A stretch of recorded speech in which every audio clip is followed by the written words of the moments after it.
نحمده ونستعينه ونستغفره ونعوذ بالله من شرور أنفسنا ومن سيئات أعمالنا من يهده الله فلا مضل له ومن يضلل الله فلا هادي له ونشهد أن لا إله إلا الله وحده لا شريك له ونشهد أن سيدنا وحبيبنا ومولانا محمدا عبده ورسوله الذي أرسله بالحق بشيرا ونذيرا ودعوان إلى الله بإذنه وسراجا منيرا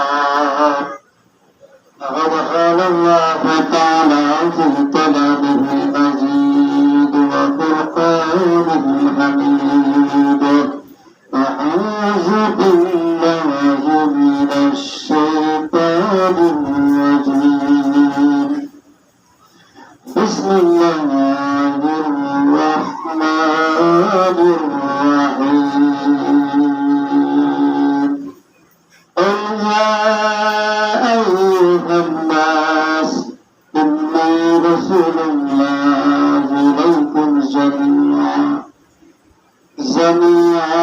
الذي له ملك السماوات والأرض لا إله إلا هو يحيي ويميت فآمن بالله ورسوله النبي الذي يؤمن بالله وكلماته واتبعوه لعلكم تهتدون. ويقول النبي عليه الصلاة والسلام أنا أمركم بخمس الله أمرني بها بهن الجماعة والسمع والطاعة والهجرة والجهاد في سبيل الله ومن بلد جاهلية وإنسانية وصلاة وجعل من المسلمين.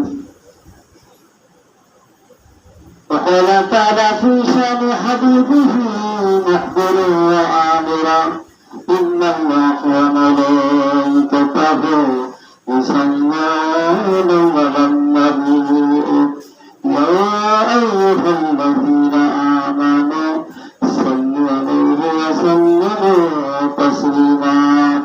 اللهم صل على محمد وعلى آل محمد كما صليت على إبراهيم وعلى آل إبراهيم إنك حميد مجيد. اللهم بارك على محمد وعلى آل محمد كما باركت على إبراهيم وعلى آل إبراهيم إنك حميد مجيد.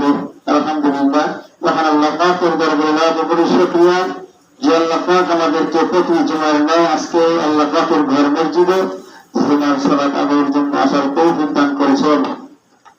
এই জন্য মাবুদের দরবারে আমরা শুকরিয়া জ্ঞাপন করি। সবাই বলি আলহামদুলিল্লাহ। বিশ্ব নবীর শাহ নবী আলাইহিস সালাতু ওয়াস সালাম পাঠ করে জনাবি মানবতার মহান শিক্ষক জনাবি মদিনার মাটিতে ঘুমিয়ে আছেন এই নবী পাকের উপরে আমরা সমস্যার বিরুদ্ধে সালাম পাঠ করি। সবাই বলি সাল্লাল্লাহু আলাইহি ওয়াসাল্লাম। সম্মানিত হাজির, আজকের খুতবার আলোচনা ঈমান এবং রিসালা। আল্লাহ পাক কোরআনুল কারীমের মধ্যে মহান আল্লাহ তাআলা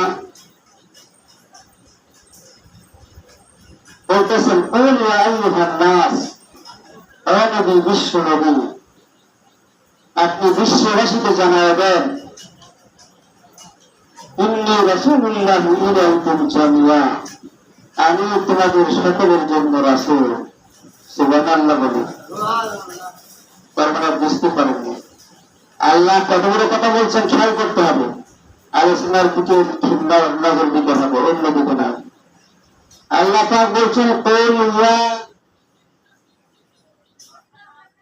আইয়ুহান নাস ইন্নী রাসূলুল্লাহি ইলাইকুম জামিয়া, ও নবী মুহাম্মদ সাল্লাল্লাহু আলাইহি ওয়াসাল্লাম আপনি বিশ্ববাসীকে জানায় দেন আমি তোমাদের জন্য রাসূল হই আল্লাহ পাকের পক্ষ থেকে, যিনি আসমান এবং জমিনকে যিনি সৃষ্টি করেছেন, যিনি ছাড়া কোনো ইলা নাই, কোনো মাবুদ নাই, আইনদাতা বিধানদাতা কেউ নাই, ওই আল্লাহ পাকের পক্ষ থেকে আমি তোমাদের সকলের জন্য রাসূল। সুবহানাল্লাহ, সুবহানাল্লাহ। আল্লাহ পাক বলেন নবী বলে দেন বিশ্ববাসী সকলকে, তাহলে এই বিশ্ববাসীর সকলেই তার মুসলমান না। সকলেই কি মুসলমান? কত মুসলমান না, তাহলে আমাদের নবী শুধু মুসলমানদের নবী নয়, নবী সমস্ত মানব জাতি। ইয়া আইয়ুহান নাস, সমস্ত মানব জাতিকে বোঝানো হয়েছে। তাহলে শুধু মুসলমান জাতি নয়, হিন্দু, খ্রিস্টান, বৌদ্ধ, নাসারা, ইহুদি, মাজুসি, ধূপা, নাপিত, কামার, কুমার, জেলে, তাঁতি সব মানুষ নাকি শুধু মুসলমান না? সমস্ত মানুষের জন্য যদি নবী রাসূল হয়, মুহাম্মদ যদি রাসূল হয়ে থাকে, রাসূল মানে কি? আল্লাহ পাক বলতেছেন ওমা আতাকুমুর রাসূলু ফাখুযুহু ওয়া মা নাহাকুম আনহু ফান্তাহু। সূরা হাশরের মধ্যে আল্লাহ পাক বলেন রাসূল যা তোমাদের দেয় তাই গ্রহণ করো, যা থেকে নিষেধ করেছে সেটাকে তোমরা বর্জন করো। রাসূল যা দেবে সেটা মানতে হবে, রাসূল যা নিষেধ করবে সেটা বর্জন করার নামই হলো রাসূল। আল্লাহু আকবার, আল্লাহু আকবার। নবী যদি তাই হয়, সমস্ত মানব জাতির জন্য যদি মুহাম্মদ রাসূল হয়, তাহলে কোরআনটা কি? এই কোরআন কি শুধু মুসলমানদের কোরআন না? কোথায় দলিল, কোথায়?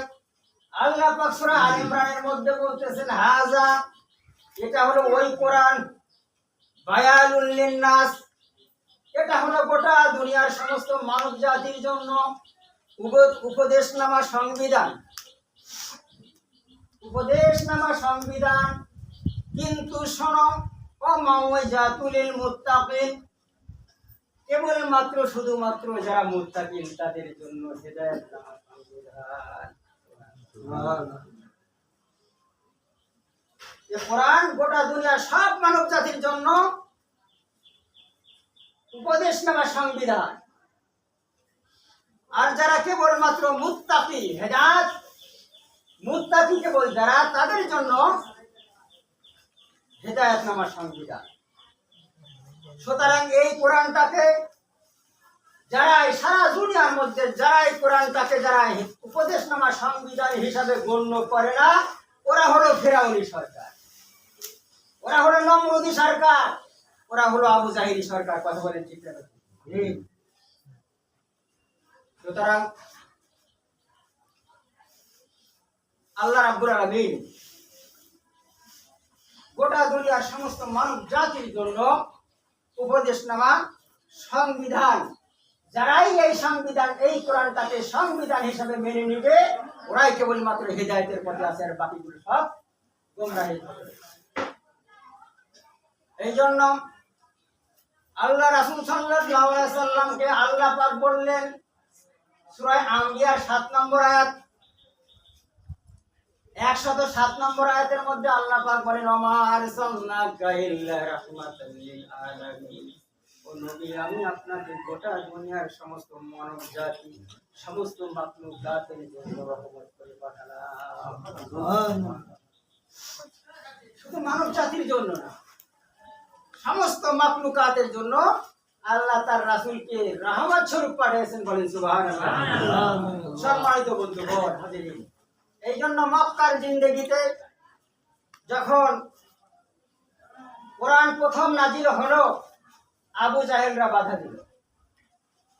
আবু জাহেলরা যখন বাধা দিল, আল্লাহর নবী বললেন আমাকে বাধা দিও না, আমাকে শান্তিপূর্ণভাবে কোরআনের কথা বলতে দাও, ইসলাম প্রচার করতে দাও, আমাকে বাধা দিও না।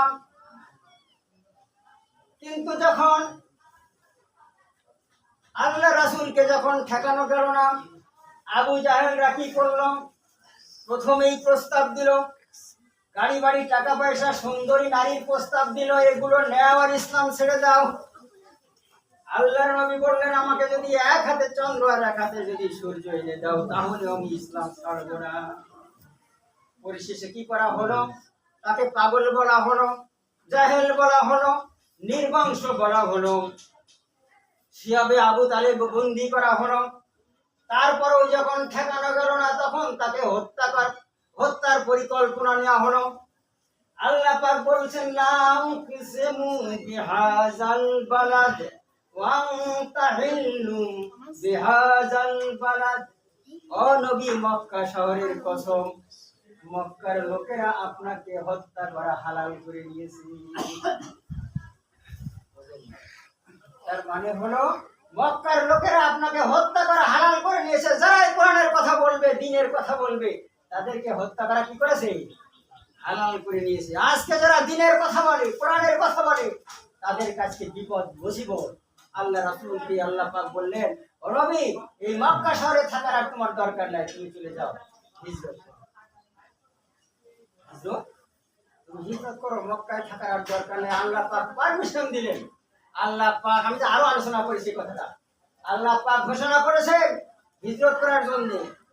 আল্লাহ রাসূল সাল্লাল্লাহু আলাইহি সাল্লাম বলছেন, আমাকে তো মক্কায় থাকা কষ্ট। আবু বকরকে সর্বপ্রথম বললেন, আবু বকর, মক্কার জিন্দেগিতে আমার হয়তোবা থাকা হবে না, কখন কোন সময় আমাকে মদিনা মক্কা ছেড়ে চলে যেতে হবে। তবে আমাকে যদি মক্কা ছাড়তে হয়, আমার সাথে আমার আবু বকর। 6 মাস পরে এসে গভীর রজনীতে আল্লাহ রাসূল আবু বকরের বাড়ির দরজায় নক করলেন। আবু বকর সাথে সাথে দরজা খুলে দিলেন। আল্লাহ রাসূল বলছেন, আবু বকর, এত রাতে আমি তোমাকে একবার ডাক দিয়েছি, তুমি কি ঘুমাও না? আবু বকর বলছেন, ইয়া রাসূলুল্লাহ, ইয়া হাবিবাল্লাহ, যেদিন আপনি বলেছেন মক্কা ছাড়তে হবে, সেই দিন আপনার আবু বকর বিছানায় পিঠ লাগাই। কারণ আমার নবী ডাকাডাকি করবেন, আমাকে খুঁজে পেতে কষ্ট হবে, এই জন্য আমি আপনার আবু বকর সারা রাত দেয়ালের সাথে পিঠ লাগায় দাঁড়ায় দাঁড়ায় ঘুমাইছি।